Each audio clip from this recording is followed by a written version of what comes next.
But the problem with NoFap is that if you don't actually commit to it, you'll never know for sure that it actually matters to you. Most people already know what they go through when they pursue a pornography addiction. And most people who have already avoided pornography addiction, thankfully and hopefully, have figured out what it meant for them to not get hurt anymore by their own misdeeds or their own addiction per se, likewise otherwise. My problem is that with NoFap, I never noticed that I actually had an addiction because most of the time I didn't even know how to feel bad. I'm not, when people say, oh, they're desensitized, oh, it's progressive pain, or, oh, virtues, values, interest,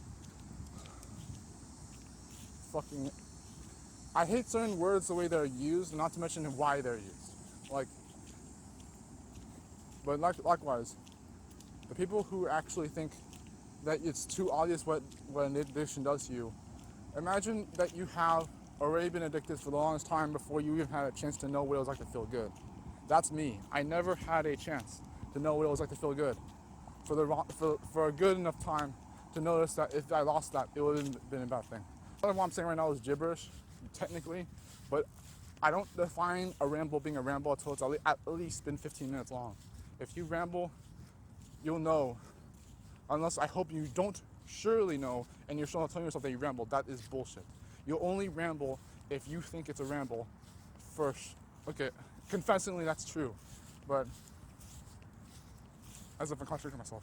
I think a lot of people define themselves as rambling when they only talk for like a good enough time that actually would have given quality, or even much less than quality. It doesn't even sound like it was enough, as if it was still standing for its own reasons, and they still call that rambling. I'm like, it's only been 5 or what, like even, but they'll say things like 20 or 30 minutes is too much rambling. I'm like, okay, that's a measure for its own estimates, but why would that have to be too much rambling? Rambling for them must be like 5 or 3 minutes.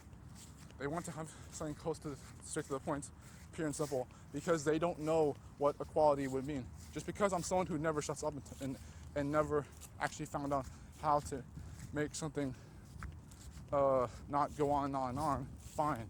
But these people don't really get what it's like to have a quality conversation.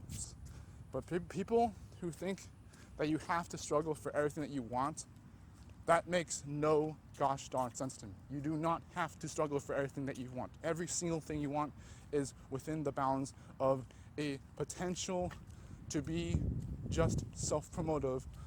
Otherwise, it is all yours to have. And if you can't just have something for the right reasons, then of course you're not going to have it easily. But it's so frustrating. Like there's this one Reddit post that says, like there was OP who wrote that when his pornography addiction was getting to him, he's like, NoFap, that's also wrote. And he wrote that he had a struggling, really depressing life, maybe a drug addiction, proposed millionaire, I guess you could say, potential millionaire or subsidy organized millionaire. I don't know. He had a lot of money, millionaire, or he was connected to a lot of money, millionaire-wise. And then he was depressed for nearly up to his 20 years of living. And someone actually had the gall to say that, wow, so you basically never struggled for anything you even remotely wanted. That is absurd. You do not ever think for a single second that everything that you want, if you even need, is a struggle. That even if good things happen, you have to take note about what they've really been doing, because if they happen in a certain fashion, the fashion or faction is what defines it, in my opinion. Like if it's only good, but it happens in a certain light, like a good light or a bad light, then you notice that it's already been a bad thing, even if it was only good. This is why I ask questions like, why are bad things always bad, or good things always good? Is because you don't know how that compels the emphasis of it being a truly good or truly bad thing. And even a factually good, factually bad thing. I don't know how that works. But see, this is what I always try to expose logic. Like, Landmine Lilat is my favorite occult rune, because every time I draw that rune and I'm thinking about how even logic can screw up, I am so proud of myself. I came up with that months ago, and I was like, wait a minute. How can logic be flawed? Facts are facts. You can't screw up with facts, because only opinions can be off on that mark, or only theories or hypotheses or experiments. You cannot have a fact, logic, and science that fall back on itself. You can't, right? Well, right?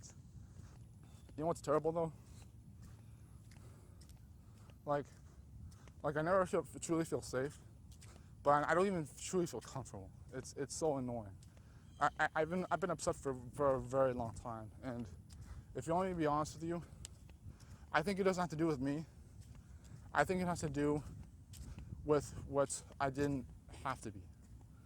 Like being myself versus what I think is an ideal self being ahead of the actual self for one thing, but it's just like I didn't have to be that guy who's I do not like overachievement. It's overachievement and high standards. I can't stand being alone. I can't, and I'm literally alone right now. So there you go. But I don't even trust people every now and then. I get these.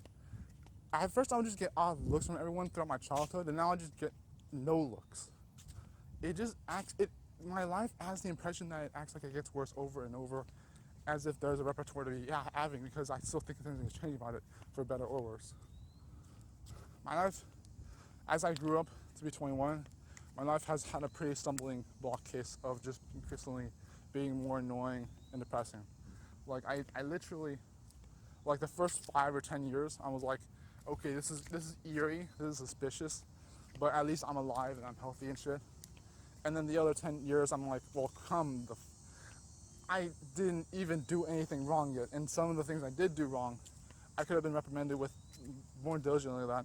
And the thing that surrounds a lot of my life is prejudice, because a lot of it, I'm not necessarily my race. I wouldn't hope my race anyways, but my race is. I think it has a lot to do with my impression on people, like what I really think they did versus what they think I did. The most controversial things I could say aren't even remotely related to magic or occultism or even just politics in general. I think it'd just be like what would be more controversial in politics and science and magic and shit. I can't put my words into it. I could just say some things about everything in particular, but people already know I can do that. Some people do. A lot, actually. Well, whatever. More than just feeling like annoyed about being alone all the time. I went for this long, really, because my life is starting to make more sense than a storyline novel series. It's like, I've been saying this before on Twitter and even on Discord, I believe, but my life is starting to fit itself really well. I don't know if I should journal this, but like as in diary journal all again, but it's fitting together like a puzzle piece again. It's amazing. I hate the scholarly approach that we should keep asking questions because learning never ends, and this stupid, slutty impression about scholarly learning, okay? At the same time, I hate how people think that advice is worth giving because they learn from experience. I hate people who give advice to be advisors for the sake of advisoriness, because that's selfish, and I hate the scholarly approach of learning never ends because that's slutty, okay? I just have to get that off my chest. Like, and not just those ideals alone, but how people go about them, especially certain people I know, or may not truly know, but it's weird. But it's terrible if you feel like your entire life you meant to be someone that you wish you could have already proven was worth having, and every single time you even got close to it, it was already feeling like it was a dirty waste of time. But because it never was, it's just maybe there are better things that were meant for you in life, but they don't know. I don't know what my life was trying to tell me. Like I actually wanted some things to last and other things to happen for once, and neither one of those things ever had a true promise for the right reasons. Like as in they never fell apart because they knew what they were doing. In my opinion, there wasn't like that. So